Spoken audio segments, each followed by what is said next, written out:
Bonjour à tous et bienvenue. Aujourd'hui, j'ai décidé de vous parler de cet objectif que vous avez peut-être. Comment devenir rentier? Alors, si vous avez l'impression de vivre pour travailler, je pense que cette vidéo peut réellement vous aider à améliorer votre vie. Je parle très souvent sur mon blog et sur ma chaîne YouTube, soit je parle d'indépendance financière, soit de rentier, mais c'est exactement la même chose. Tout d'abord, un rentier, qu'est-ce que c'est? Et à quoi ça fait référence? Un rentier, c'est simplement une personne qui vit de ses différents investissements. Investissement financier, investissement immobilier ou autre investissement. En fait, il n'a pas besoin d'avoir un travail classique pour subvenir à ses besoins du quotidien. Il a des rentrées d'argent en automatique ou en semi-automatique. Pourquoi je parle de rentrée d'argent semi-automatique? Parce qu'il y a quand même certains investissements qui vont vous demander un minimum de temps. On ne va pas pouvoir vivre 5 ans sur une île paradisiaque sans avoir un minimum d'actions à faire. Souvent, ce seront des tâches de supervision, de contrôle, d'arbitrage de son patrimoine et des tâches également administratives. Pour devenir rentier, vous devez prendre conscience que nous sommes tous limités dans le temps et par le temps. Une journée ne faisant que 24 heures et en moyenne nous dormons 7 heures par jour. Nous passons également 1 heure dans les transports et pour l'alimentation et les courses, c'est environ 2 heures de plus également.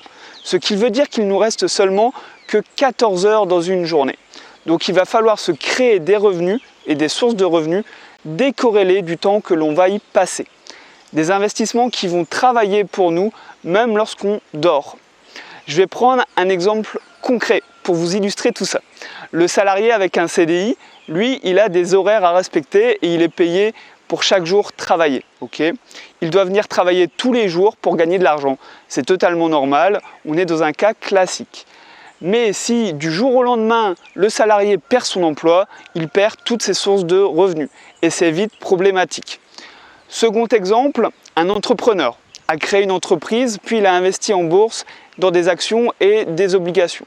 Il a aussi fait 2 investissements immobiliers par exemple. Il développe très bien son entreprise et arrivé à un certain moment, il n'a besoin que de 2 jours par semaine pour gérer son entreprise. Qu'est-ce qui se passe les 3 autres jours de la semaine? Eh bien, il gagne quand même de l'argent grâce à son entreprise, à ses investissements financiers et immobiliers. Vous l'avez compris maintenant, la puissance des sources de revenus décorrélées du temps passé. Il vous faut donc chercher des investissements qui vont vous rapporter de l'argent et en y passant le moins de temps possible. C'est très important. Pour simplifier, vous avez donc 2 options pour devenir rentier. L'option numéro 1, vous partez de zéro. C'est souvent le cas car quand on démarre, on n'a pas ou très peu d'argent. Vous avez la possibilité donc de créer votre entreprise. Alors contrairement à ce qu'on pense et ce qu'on peut voir dans les films, où on passe directement de la création d'une boîte dans un garage à une multinationale cotée en bourse, au début, ça sera extrêmement dur. Il va falloir passer des centaines d'heures sans forcément gagner de l'argent. Mais ensuite, si vous arrivez à créer une entreprise rentable, vous allez voir vos revenus exploser. Et avec cet argent, vous allez pouvoir investir dans des produits financiers ou dans l'immobilier, tout simplement. Pour petit à petit, ne plus avoir besoin de travailler pour vivre. La deuxième option, c'est dans le cas où vous avez déjà des revenus fixes, c'est-à-dire que vous êtes salarié.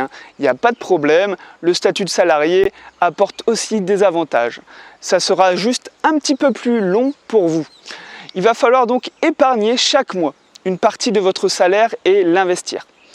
Là aussi, on va s'appuyer sur 2 grands piliers de l'enrichissement, l'immobilier et la bourse. Grâce à votre argent de côté, vous allez vous créer des sources de revenus différentes de votre salaire. C'est très important. Maintenant, la bonne question aussi à se poser, c'est de combien avez-vous besoin pour vivre tous les mois? De combien avez-vous besoin pour être rentier? C'est cette réponse qui va déterminer si oui ou non vous êtes rentier aujourd'hui. Si vous avez besoin de 2 000 € pour vivre tous les mois, et si vous avez 500 € de dividendes chaque mois plus 1 500 € de revenus immobiliers nets, je parle bien sûr de revenus dans lesquels on enlève les crédits et les impôts, et bien au final vous êtes rentier à votre niveau. Vous voyez que au final ce n'est pas insurmontable, ce n'est pas impossible. Par contre, si vous avez besoin de 5 000 € pour vivre, vous comprenez bien que ça sera plus difficile pour vous d'être rentier. tout simplement parce que vous avez besoin de plus d'argent pour vivre au quotidien. Pour savoir combien il vous faut, c'est simple, notez aujourd'hui toutes vos dépenses, c'est-à-dire les dépenses liées au logement, au transport, voiture, moto, transport en commun, nourriture, assurance, logement, voiture, santé, vos loisirs également, très important de se faire plaisir, etc., etc. Vous notez toutes vos dépenses. Après avoir fait le total, vous saurez combien vous dépensez chaque mois et donc de combien vous avez besoin pour devenir rentier. Maintenant, si on se projette un petit peu plus loin, et ce n'est pas un sujet dont on parle beaucoup sur YouTube, mais comment faire pour rester rentier? La clé, c'est de diversifier vos sources de revenus. Par exemple, je reprends l'exemple du chef d'entreprise qui peut se permettre aujourd'hui de ne travailler qu'une journée par semaine. Si demain, pour n'importe quelle raison, sa société fait faillite, il perdra 100% de ses revenus et son statut de rentier par la même occasion. Il va falloir donc se diversifier pour éviter d'être dépendant d'une source de revenus, tout simplement. Il va aussi falloir se diversifier à travers une même classe d'actifs. Par exemple, vous placez 10 000 € sur 2 entreprises en bourse. Si une fait faillite, vous perdez 50% de votre investissement. Par contre, si vous aviez placé 10 000 € sur 20 entreprises, c'est-à-dire 500 € par entreprise, vous n'auriez perdu que 5% de votre investissement. C'est la même chose pour l'immobilier. Par exemple, si vous ne faites que de la location courte durée, si la réglementation change ou on l'a vu durant le Covid-19, la location courte durée n'est plus possible, vous perdez tout simplement 100% de vos revenus immobiliers. Alors si vous avez apprécié ma vidéo, n'hésitez pas à mettre un petit j'aime en dessous de cette vidéo et vous pouvez aussi partager ma vidéo à vos amis qui veulent devenir rentiers. Et si vous voulez en apprendre aussi toujours plus sur l'indépendance financière et l'investissement immobilier, je vous invite à vous abonner à ma chaîne YouTube. Moi, je vais vous souhaiter de très bons investissements à tous. À la prochaine!